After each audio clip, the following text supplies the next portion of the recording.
So here is the curve for heating water from 21 degrees to 100 degrees and turning it into a vapor.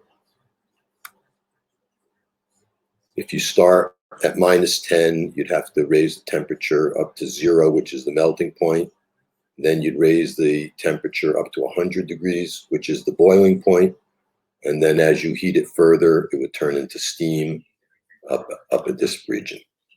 Since we're starting at 21 degrees, that would be approximately here.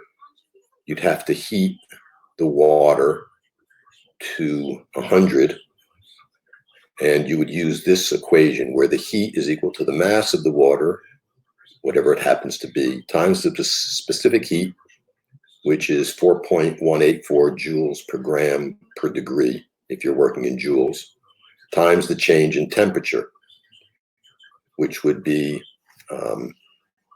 79 degrees.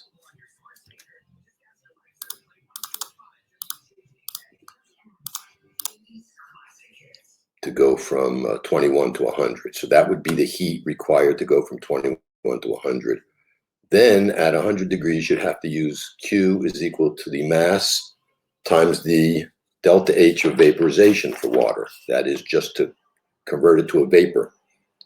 And that happens to be 2,260 joules per gram.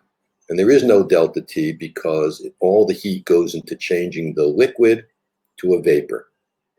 And then you would take those two values and add them together to get the total heat required to go from 21 degrees liquid water to 100 degrees vapor.